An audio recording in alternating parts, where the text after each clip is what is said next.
everyone. Hi, I am I Camellia. Kalyani Karmakar. I I have did done my my btech btech in from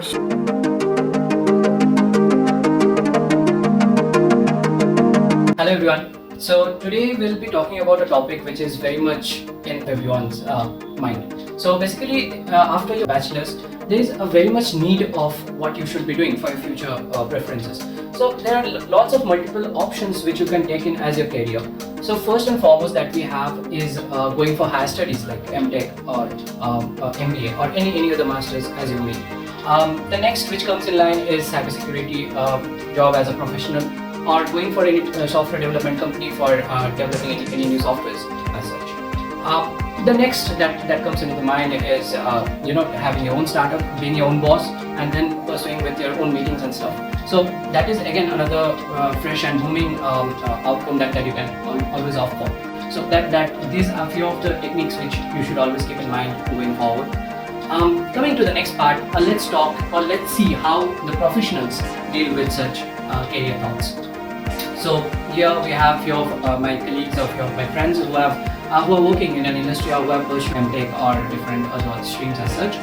So let's hear what they have to say about it.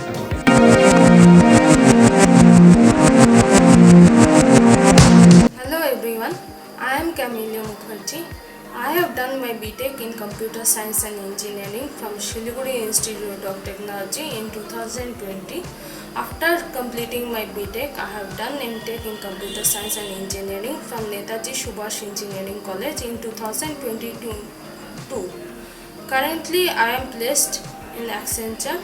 A small suggestion to all the juniors from my end: please do practice on your aptitude skills and work on your coding skills for the campus drives, and wish you all the best for your future. Thank you. Hi, I Kalyani Karmakar. I did my btech from Siliguri Institute of Technology. My branch was CSC. I passed out in year 2020. After that, I cleared GATE in year 2021.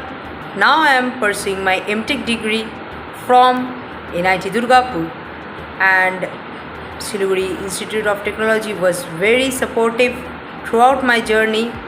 So I asked my juniors to prepare well for placements, be motivated, be hardworking, be persistent, and everything will be on its right way. And at last, I wish them all a good luck. Thank you. Okay, so we heard about someone who has who is pursuing M.Tech, how he or she reacts to this career kind of questions. Let's hear what MBA pursuing graduate has to say about all these different career growth options.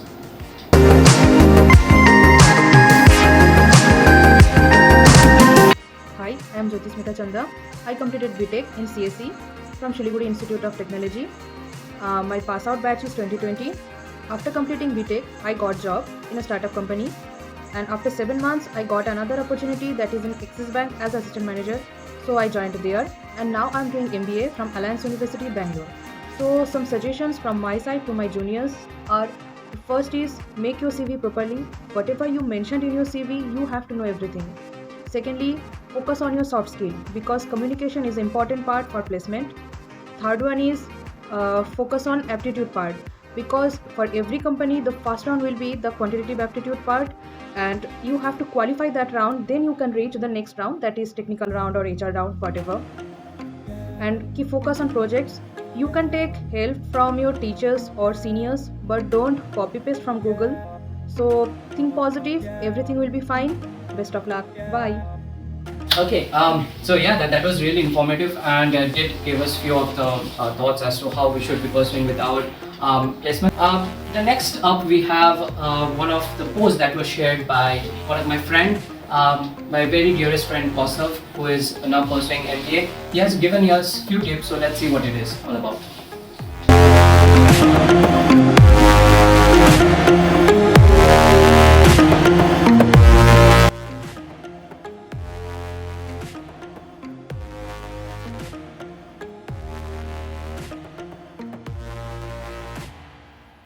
Next coming on, we have like few of the failures that we don't want to mention, but here we have few of the failures that a person has always mentioned, so that those are the stepping stones of success. Let's see what it is.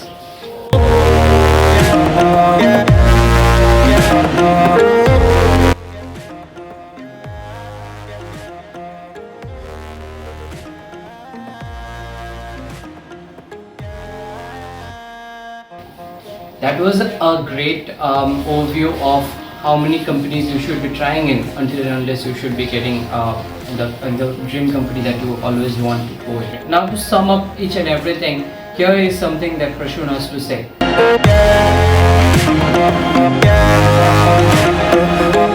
This is Chowdhury.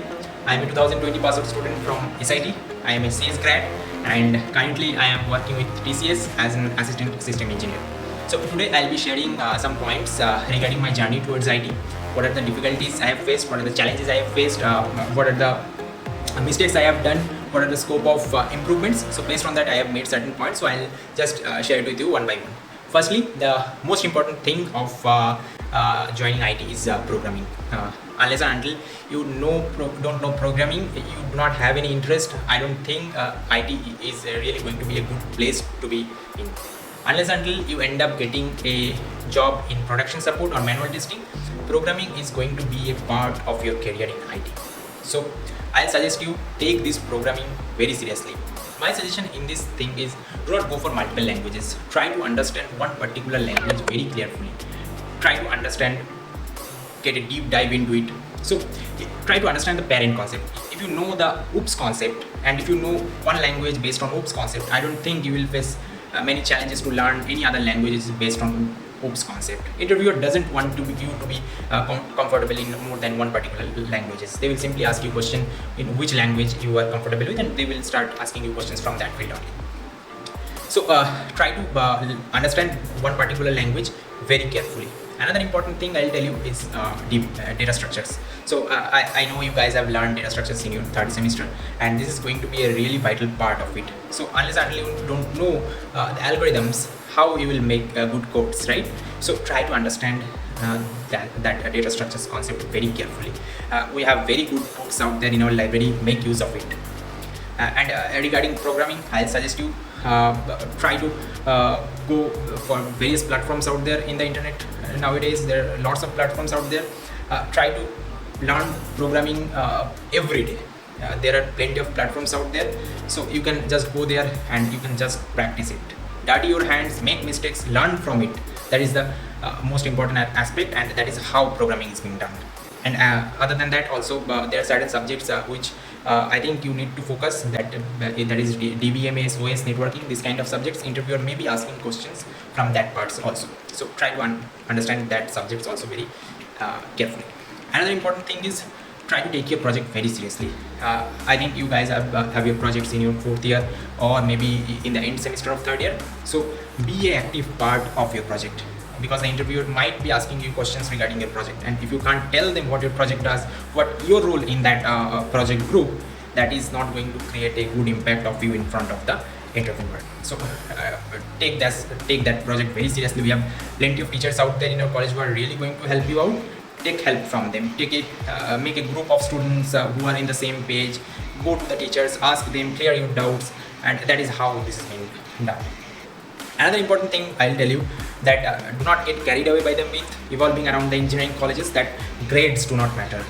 I'll tell you, grades do matter, because I think you guys have seen the placement drives has already been started.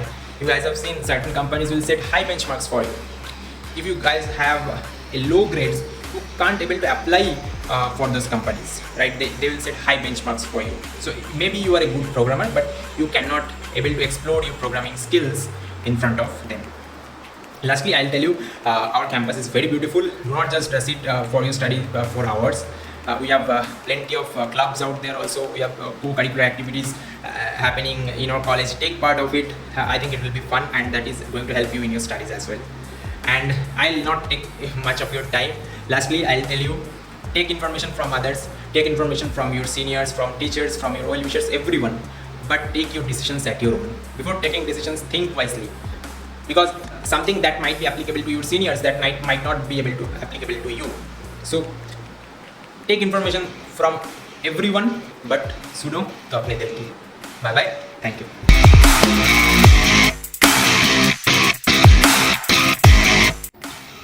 So with that, I guess we do have some information as to how we should be proceeding with the future success or walking the future path, as we may say. To sum it all up, one should always be focused with his or her studies or what he should be doing forward. Like if he has to go forward with the placements, he can definitely go with the CV, prepare for the aptitudes, and like prepare himself with different projects that he has to showcase. So that is one step. If he wants to go for higher studies, he can always opt for GATE and then go for the higher studies, and so on and so forth. So here were a few of the things that we wanted to share with each and everyone so that it becomes easier for the future generations to follow those. Thank you.